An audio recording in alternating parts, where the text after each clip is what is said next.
Hello बच्चों, let's read this question. The question says in a corner of rectangular field with dimensions 35 into 22 meter, a well with 14 meter inside diameter is dug 8 meter deep. The earth dug out is spread evenly over the remaining part of the field. Find the rise in the level of the field. तो हम देख लेते हैं की concept तो की concept में हो जाएगा वॉल्यूम ऑफ सिलेंडर, और वॉल्यूम ऑफ सिलेंडर का फॉर्मूला होता है pi r square, h r radius और एच हाइट होता है। फिर हम देख लेते हैं कि एरिया ऑफ रेक्टेंगल और एरिया ऑफ रेक्टेंगल होता है एल इंटू बी यानी लेंथ इंटू ब्रेड्थ। फिर हम देख लेते हैं area of cross section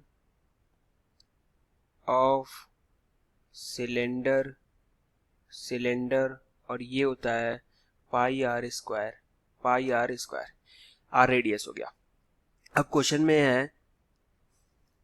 question में दिया हुआ है कि एक रेक्टेंगुलर फील्ड है, उसके एक कॉर्नर पर वेल है, तो उस वेल में से मिट्टी निकाली गई और आसपास फैला दी गई। ठीक है, तो हम मान लेते हैं कि वो जब मिट्टी फैलाई गई तो लेवल जो है फील्ड का वो राइज कर गया एच से। तो हम लिख सकते हैं let the rise in the level of field is equals to h meters। ठीक है, अब यहां पर आप देखो तो हम बोल सकते हैं कि जो मिट्टी निकाली गई वो मिट्टी चारों तरफ भरी गई, सिर्फ वो कॉर्नर वाला पार्ट छोड़ के जहां पर वेल रहा होगा। तो हम बोल सकते हैं कि volume of earth on the remaining part of field, यानी कॉर्नर पे जहां वेल है उसको छोड़ करके जो रिमेनिंग पार्ट हुआ वहां पे वॉल्यूम वो बराबर होगा किसके, is equals to volume of earth dug out, जो वेल में से अर्थ निकाला गया, मिट्टी निकाली गई उसका, और ये बेसिकली क्या है, वॉल्यूम ऑफ वेल के बराबर। तो यहां से हम लिख सकते हैं कि volume of earth on the remaining field को हम लिख सकते हैं कि एरिया ऑफ रिमेनिंग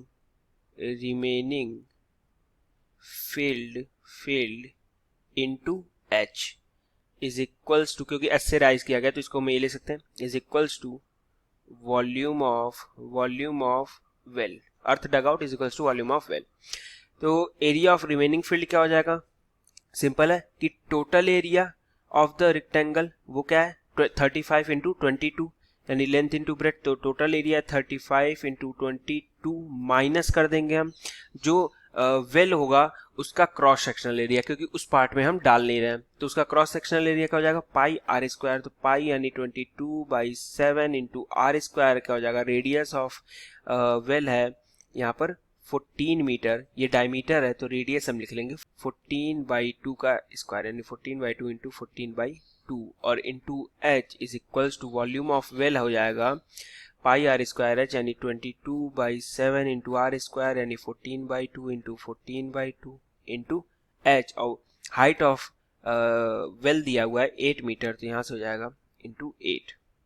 अब इसको सिंप्लीफाई करें अगर तो यहाँ से हमें मिल जाएगा 2 सते 14, ये 7 से 7 कैंसिल हुआ, 2 सते 14 और हमें मिल गया 35 इंटू 22 होता है 770 माइनस, अच्छा यहाँ पर भी आप देखो ये 7 दूनी 14 से कैंसिल आउट हो गया, ये 2 सते 14 हो जाएगा, तो 22 इंटू 7 होता है 7 दूनी 14, 7 दूनी 14 1 15, 770 minus 154 into H is equals to यहाँ हो जाएगा 154 इंटू 8, सिंप्लीफाई करें तो ये हो जाएगा 616 into H is equals to 154 into 8। 154 से ये डिवाइड करें तो ये 4 टाइम्स हो जाएगा और 4 से इसको डिवाइड करें तो 2 टाइम्स हो जाएगा और यहाँ से आएगा H is equals to 2 metre और ये हमारा आंसर हो जाएगा। So the final answer is rise in the level of field is equals to 2 metre. Hope you understood it well. Best of luck. Thank you.